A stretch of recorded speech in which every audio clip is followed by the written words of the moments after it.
different angles. And then you also need to deliver it, at least by my count, there are at least 10 different formats that we use in print or in digital, in text. So that means that realistically, every single story potentially can be transformed into whatever, 80 different versions. And then algorithms, of course, will be pushing respective kind of versions of those stories to respective people. So, but in order to think about this, you still need humans to understand, what are the parameters of actually creating a listicle against of creating a feature, for example, and what assets do you need a living person to come and bring back in order to put it together? Right. And if you could come back to the point of the usefulness of journalism in society, because I believe that, especially in America, right, in Europe, it might be different, but the news cycles is pretty toxic, and there's a bunch of low quality journals. And I think that's what 90% is being consumed. Obviously, there's like intellectual and smart ones and rebellious ones that still add value to society. But do you really think that's still true? Let's start with that one. You know what? When I was a consultant, I used to come to, say, a board meeting and ask C-level people one simple question: what will happen to your life, or to your audience's lives, if your medium were to disappear tomorrow? And if you are unable to answer that question, that is already a big problem, because there is no point of even doing anything if your C-level cannot agree on why you exist in the market. And I think ultimately we need to prove our usefulness to people. And I think that what really has... and it's not about opinions, don't get me wrong, because actually journalism was built on opinions. And a lot of people who have been in journalism for centuries ago, they were about opinions. It's all about, are we actually adding value to people's lives from the point of view of, tell me, why is it the fact that more Americans are now subscribing to LLMs providers than to media? That is a really, really damning thing. It only appeared 2 years ago and already overtook the subscription things. The reason is that we, as media, we got our relationship with audiences on digital completely wrong right from the very beginning. Because somehow we made it available to everybody, we made it for free, we started monetizing it via display. But nobody's questioning why you need a subscription to Spotify or to Netflix or something like that. And I don't mean only through the entertainment side of things, but people understand what they're getting, and I don't think that they necessarily understand what they're getting from media. Right. And pre-ChatGPT, I was getting most of my information on Wikipedia. Was that arguably the most rational, objective source of information out there, pre-ChatGPT? Well, I'll tell you more. I actually think that a lot of media organizations are busy expanding Wikipedia even further. For example, creating editathons by adding more stories about females, for example, famous women, because Wikipedia is notoriously one-sided from that perspective. And it's really important. I used to do it when I was at the BBC. My colleagues at Ringier have just done it at Ringier as well. So I think we just need to always remember that we need a world where people are informed, and the way they're informed can be very different, because it's like somebody can be informed by a TikTok, somebody can be informed by a long form video. It's our job to basically segment the audience the best we can. And so far, we just need to go back to basics and understand that we can't ever beat tech with tech. That's the most important thing. We only can beat, and I mean beat in the most kind of positive form of this word. We only can really leverage our strength by being human and by adding something that tech cannot add. Right. Not so long ago, I also stopped reading books. I started chatting with ChatGPT instead, and going down rabbit holes that are very deep, that added 100x more value to my life, rather than books, which are most of them are marketing pieces, especially in the business aisle of things. And as of late, I've been quite obsessed about deep researches, right? Like, what are your thoughts on these? Are these valid sources of information, or am I missing out on something here? Well, you're talking probably to the right guy, because I have been reading obsessively all my life, and I keep still reading about between 25 and 30 books a year. And I always have been reading one nonfiction and one fiction, one after the other. So it's always 50% this and that. I agree with you on the kind of a little bit of a superficiality of some nonfiction books. I'm not saying that they all are like that, but somebody made the point, and I fully agree with it. The majority of nonfiction books should have been articles. Or just a one-liner, right? Like The One But Thing by Gary whatever, what it's about. It's about focusing on one thing, like well, most exactly. books are about one thing. But I remember talking to my daughter about Count Monte Cristo. She read it when she was maybe 13 or something, and she said, "Well, Dad, he made this point 8 pages ago, and he still goes on the same point. Why? Because the authors were paid by pages at that time, so Interesting. they were incentivized to write longer things, right? And that's why all the novels from 19th century are so long." But that one's a classic. It's so good. I think yeah, fiction I can go on very long. I would still pick up a book, but nonfiction, I mean, I have a business that does that, bookridegpt.com, and most books are just like marketing cards, it's like business cards, just like spend the most time possible with someone, me, the full book, and then like see if they can buy something from me. So I Let, sort let of me stopped doing let me that. just let me just make that point. So I've got my shelf here, and I've got all the books that I bought for 2025, and this is what I still need to read: House of Dead, the story of exile in Russia, in Siberia; Wow. Malcolm Gladwell, Talking to Strangers; Nice. Empire Land, about Great Britain; What Are Nice. You Looking At? The Modern Art; Interesting. the Italians. Like, come on, you just read because you love the topic, right? And sometimes you can go deep, as you said, rabbit hole, but sometimes you actually want to say, you know what, I have no idea what role Volga played in the history of Russia, and I just want to read the whole book about this. But why not deep research it? You know what, there is something, and you can see that I still buy physical books. I actually love that, and I think that this is again something very extremely You human. like working your hand strength and Yeah, having a but neck pain.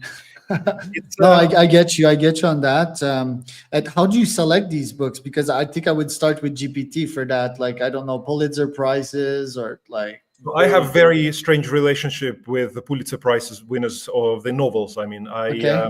probably maybe 2/3 of them work for me, 1/3 of them don't work for them. So I mean, I just uploaded all my, because every year at the end of the year, I also publish all the books I read and my kind of views on that and everything else. And I decided to take all my Medium posts on that and put it into ChatGPT and said, analyze everything and just suggest things for nonfiction and fiction that I might have missed. Was it 100% correct? No, it was still kind of referring to books that were on the list already. It was kind of, so not sure that it is 100% correct, but it's curating your life and kind of being a little bit more precise about, like, also think about this.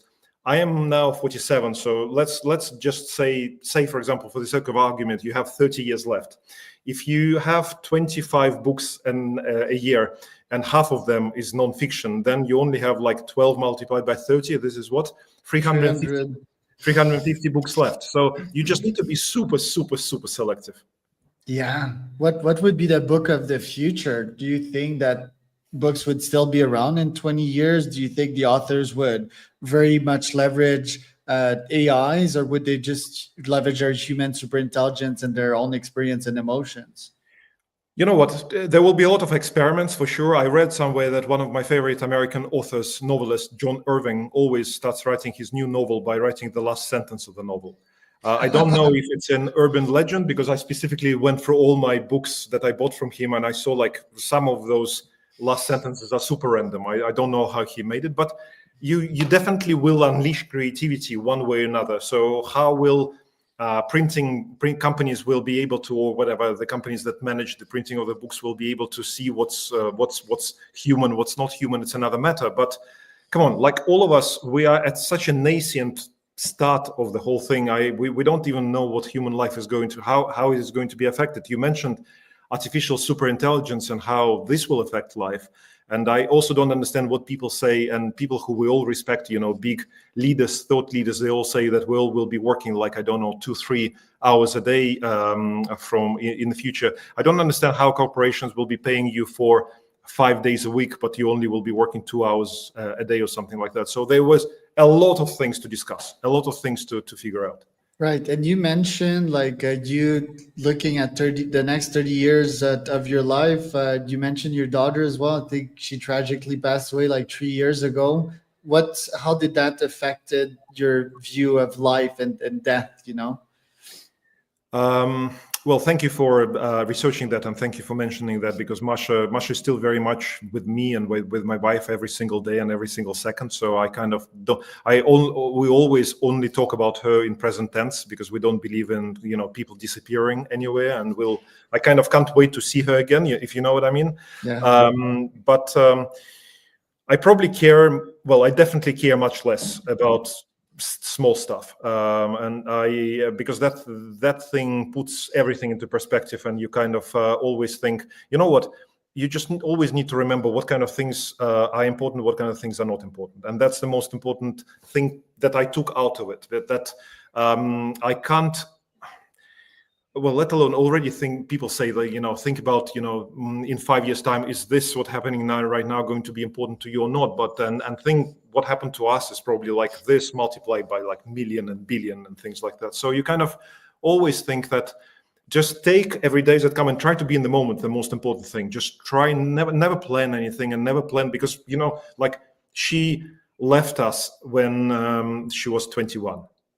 So young. Come on. So like, of course she had plans and all of those types of things, and I think, like, if this taught me something, this is to be to treat yourself a little bit with more kindness and others, of course, and just be in the moment and just think about this. Is this important to me right now? I want to do it right now, and don't really make plans and keep delaying things. That's the most important thing. Just stop delaying things.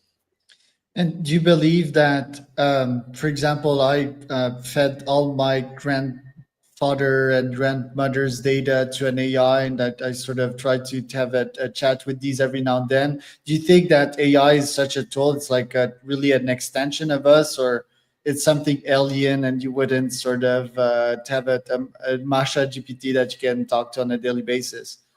You know what? It's interesting that you say it, because I was thinking about this seriously, thinking about she created a lot of podcasts in her time and everything, and I was thinking, like, we can easily do her voice and everything else, but the issue is that you can't bloody upload voice to one of your connected devices. It's just not an option right now, unless I miss something, and you can. Yes, Synthesia, you can reproduce it. Yeah. Can you do it for Alexa? Can you do it for Google Home or something like that? Probably Yeah, not. you just need to code something like with ChatGPT, which is a pretty easy integration. Well, maybe somebody can get in touch with me and explain how it works, because I will be delighted to do it. Yeah, I know people that do that. By the way, I interviewed probably like 2 or 3 CEOs that do that. But yeah, what's next for you this year? What are your objectives? Well, I told you that I really am interested in being on the inside of this AI transformation of media, and it would be really important for me to understand how we can influence that, and what kind of decisions we're making inside, and how hard it is to do, from the complexity of all businesses and legacy businesses and everything else. And don't get me wrong, I used to be chief content officer at a startup in London called Culture Trip. If you were in travel, you kind of remember the name. It was the biggest travel content startup or whatever provider at that time. But the point is, you just want to be here when big things are happening, and you think, okay, well, imagine if now you have an ability to influence things, like, for example, getting product people and data people and content people all together and saying, these are important things that, like, everybody has already done all of the under the hood stuff for efficiency, for production, for all of these things.